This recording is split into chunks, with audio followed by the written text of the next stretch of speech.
Bien, ahora que ya terminamos de abordar las eh, dos primeras polémicas, vamos a la última. La verdad es que por lo que vi en los cuadros comparativos, esta es la que cuesta más o la que les costó más comprender.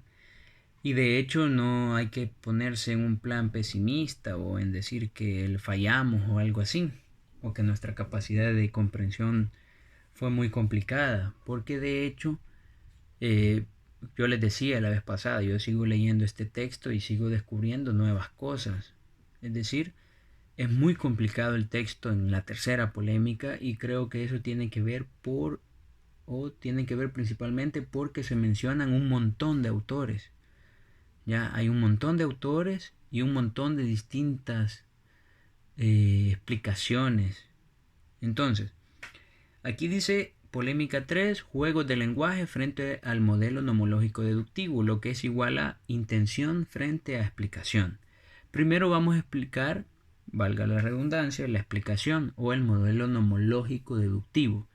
Básicamente el modelo nomológico deductivo va a seguir la misma lógica de el positivismo y de el racionalismo crítico. Básicamente va siguiendo esa lógica, es decir, enfocándose siempre en la tradición galileana. Ustedes espero hayan identificado eso. Cada una de las dos posturas en polémicas se decanta, una por la tradición galileana y otra por la aristotélica. El principal exponente es Hempel, el señor que ven ustedes a la derecha. ¿De qué habla Hempel? De que miren, en la ciencia debe de existir un modelo para deducir leyes universales.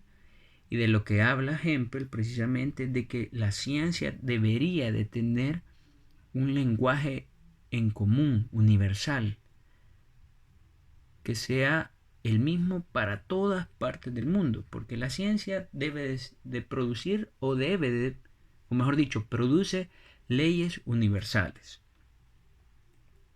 ¿Cómo son estas leyes que dice Hempel? Son universales. Primero, son complejas y no las logramos conocer con precisión, por lo que apenas y damos bosquejos explicativos. Si se fijan, hay cierta contradicción. El tipo este quiere que seamos o que hagamos de la ciencia un conocimiento universal, unitario, pero resulta que las leyes de esta ciencia o de esta propuesta que hace Hempel son muy difíciles de entender, ¿ya? Son muy difíciles de precisar y al final lo que quedamos es dando un tinterazo, un pincelazo de lo que entendemos. Segundo, las leyes históricas son familiares porque las damos por supuesto. Son tan triviales que no necesitan una mención. Hempel dice, bien, miren, es cierto, son difíciles las leyes, son complicadas, etcétera, para nosotros en este momento. Pero ustedes de lo que no se dan cuenta, va a decir Hempel, es que hubo leyes sumamente complicadas a lo largo de la historia que nosotros ahora las entendemos perfectamente. Por ejemplo, la ley de la gravedad. Todo lo que sube tiene que bajar. Para Hempel dirá, miren, esa ley es sumamente compleja y fue sumamente difícil que fuera precisa, pero ustedes ahora la entienden y consideran que es algo sumamente irracional decir que todo lo que sube tiene que bajar, pero para mucha gente hace 500, 600, 700 años eso era imposible de pensar. Entonces él va a decir, las leyes van a resultar ser hasta triviales en ciertos momentos. Nos quedamos ahí con el eh, modelo nomológico deductivo o la explicación. Y vamos a cuáles son algunos de los exponentes de la intención. Y aquí es donde surge un poco la confusión, porque miren, hay un montón. Von Wright, Taylor, Winch, Schultz, Habermas, Apel, Anscombe. Entonces, cada uno de estos va a decirnos distintas cosas, pero van a tener ciertas cosas en común. ¿Y qué es lo que va a rescatar? La intencionalidad o el lenguaje. Primero, que se debe comprender el significado de los comportamientos o conductas sociales que se observan. Una vez más, ustedes se fijan, se debe comprender. Lo mismo que nos dijo la teoría crítica y lo mismo que nos dijo la hermenéutica, ¿ya? Comprender los significados, los valores que le da la gente a las cosas. Segundo, hay que comprender las reglas del juego. Así entenderemos el comportamiento de la sociedad. Esto de comprender las reglas del juego tiene que ver con que la sociedad establece reglas, normas, y la gente se va a comportar de determinada manera en función de esas reglas, de esas normas, de esas leyes. Entonces, eso hay que buscar comprender. ¿Por qué la gente asesina cuando sabe que es algo que no es permitido? ¿Por qué la gente roba cuando no es permitido? ¿Ya? Eso hay que comprender. Las reglas del juego, qué tan restrictivas son, qué tanto restringen al ser humano. Tercero, el hecho de que el positivismo no ha logrado captar la complejidad de las actitudes que tiene el hombre en la vida cotidiana. Miren, los intencionalistas o esta tradición del lenguaje dice algo cierto y que le duele a los positivistas. Y es que, fácil dicen todos estos autores, miren, nosotros seguimos proponiendo algo distinto a la física matemática porque ustedes no son capaces de explicarnos la vida en sociedad. Siguen contradiciéndose, no dan la explicación.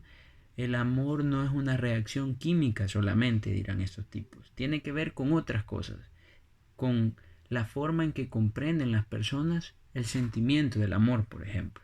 ¿Ya? Cuarto punto.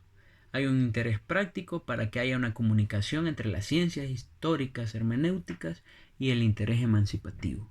Y aquí ya une, y esto es lo interesante de la intención, une la hermenéutica y la teoría crítica. Dice la intención, miren, estamos conscientes de que hay que comprender al ser humano.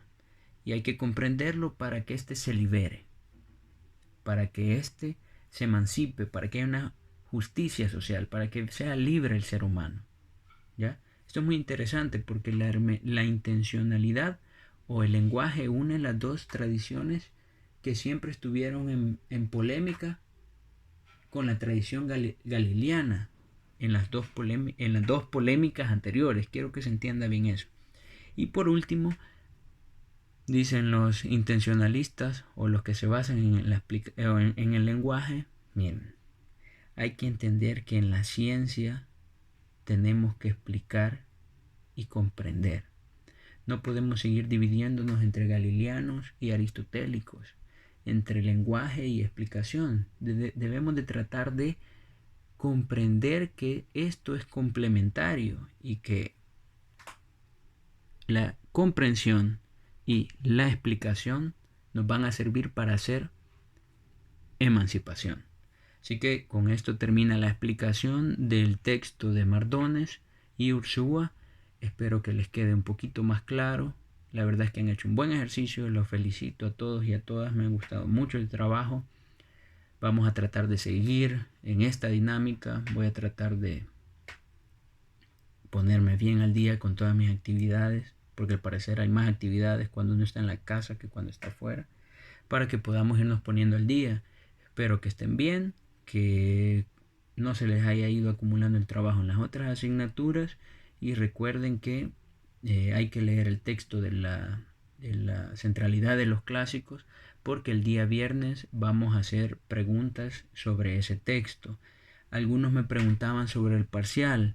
La verdad es que parcial no quiero hacer ahorita porque, como ustedes saben, no puedo controlar a 25 o 28 personas en sus respectivas casas. Entonces yo no sé si van a tener el cuaderno abierto o las diapositivas o algo. Entonces vamos a trabajar únicamente ahorita con guías de lectura, guías de preguntas y sí decirles que traten de hacerlo a conciencia todo esto.